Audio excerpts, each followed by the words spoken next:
Bantu klik subscribe-nya guys, susah dan banget. support channel Islam ini. Pas jadi Kristen Banyak ilmu Islam yang bermanfaat buat Anda di video saya ini. Klik juga follow dan klik ikuti-ikuti. Udah iklan nih kan saya akan terus kan saya tahu video tipikal Islam bapak saya. untuk kalian. Saya yang tahu orang tua saya. Mau Jadi lebih memang saya komplit tidak videonya, ngasih tahu ada ke di orang channel tua YouTube sebelum saya. saya Terima masuk kasih, Islam. Karena guys. kalau tahu pasti nggak dibolehin tuh. Gitu. Jadi akhirnya saya telepon nih sama mak gitu. Kan di rumah cuma ada satu handphone ya. Aku masih Islam gitu. Apa gitu. Kaget kayak sama betul. Terus bapak juga ngedenger kan, selalu di speakerin gitu.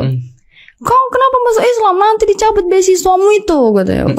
Tapi secara ini tuh tidak masalah ya. Masalah, saya dikeluarkan dari kartu keluarga sampai sekarang. Makanya yang mau jadi kepala keluarga Sulit ya. Sampai keluarga. Iya.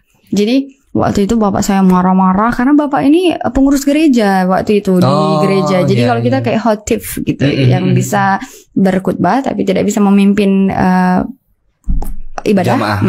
Nah itu bapak itu kayak gitu dulu. Jadi waktu itu bapak marah, akhirnya dibilang, kau masuk Islam sepeser pun tidak bisa lagi kau ambil dari rumah.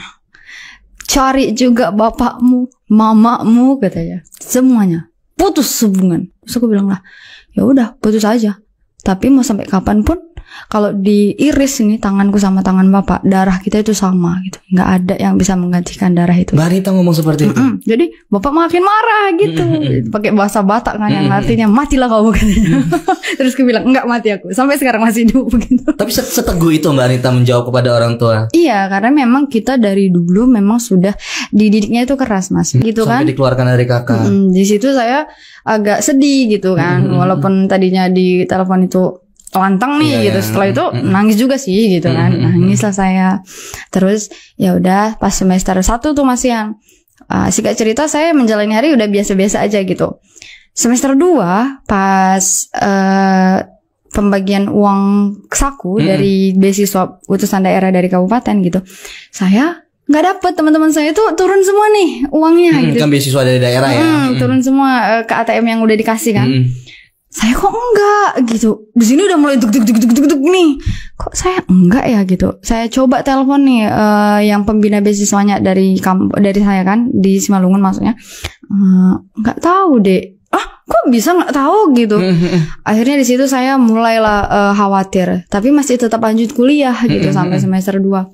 Terus tapi karena tidak ada biaya pembayaran itu masih bisa lanjut kuliahnya? Masih bisa. Dikasih tenggang waktu lah istilahnya gitu. Cuman masalahnya di sini uang saku udah nggak ada lagi gitu. Itu gimana itu? Ini dia muter otak nih.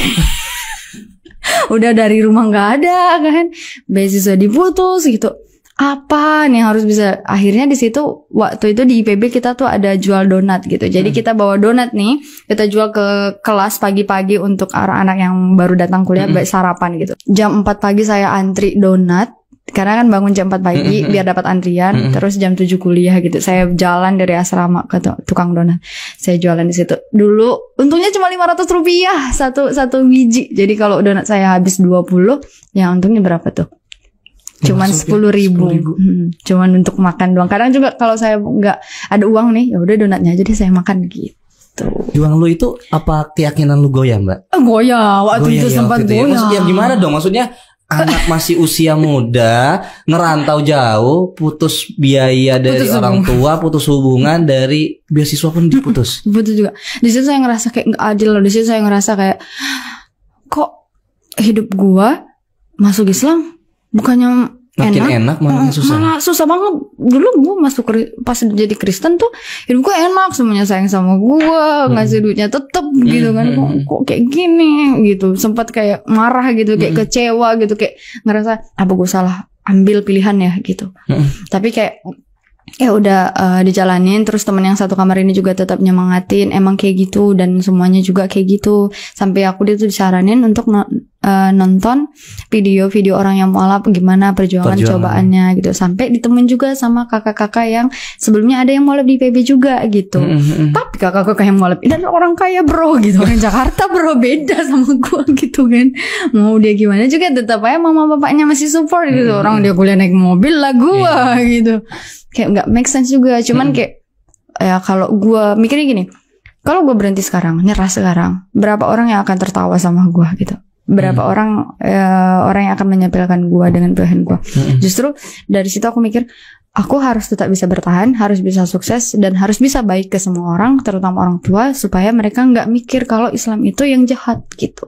Jadi lu ingin membuktikan bahwasanya pilihan lu itu sudah benar, dan justru memang apapun perjuangan gue ini, gue akan buktikan bahwasanya ini tidak ada hubungannya dengan keyakinan gue di sini. Makanya di situ gue udah tekatin, oke, bukan Arnita yang dulu lagi yang manja bla bla bla gitu, the show must go on gitu. Jadi kayak fighting aja. Jadi fighting gitu sampai semester 3 kan. Semester 3 saya udah mulai dipanggil nih sama bagian kemahasiswaan. Karena belum bayar UKT nih kamu gitu kan. Waduh gitu. Saya gak bisa bayar 11 juta per semester loh mas. Dari mana? 11 juta per semester. Saya mau jual laptop gitu. Udah dijual laptopnya nih. Gak ada lagi laptop gitu. Terus uang kosan. Kalau semester 3 kan udah keluar dari asrama kan. Uang kosan juga gitu. Iya. Gimana nih gitu. Terus saya di kekhawatiran itu, tiba-tiba adik saya nelpon nih dari kampung. Kak, aku mau SMA, tapi aku gak dapet SMA yang bagus, yang beasiswa. Jadi bapak gak mau biayain aku SMA. Memang bapak itu dari dulu bilang cuma sampai SMP. SMA cari sendiri. Tapi adik saya ini beda sama saya. Maksudnya kalau saya otak kiri, dia otak kanan gitu. Jadi dia bilang, aku kayak mana, aku gak mau SMA di kampung. Kalau SMA di kampung aku gak akan jadi apa-apa katanya. Sebagai kakak, gimana pun kami berantemnya di rumah, tetap saya kayak kasihan gitu. Karena saya tahu dia tuh memang nggak bisa nih kalau dipaksa untuk sama dengan saya. Dan bapak tuh tipikal orang yang selalu ngebandingin anaknya, itu yang saya nggak suka. Saya udah bilang berapa kali, nggak akan sama gitu. Mau darah yang sama, nggak akan sama gitu. Jadi saya bilang sama adik saya, ya udah datanglah ke Bogor. Saya bilang datanglah ke Bogor, padahal kadang saya pun di Bogor itu susah udah.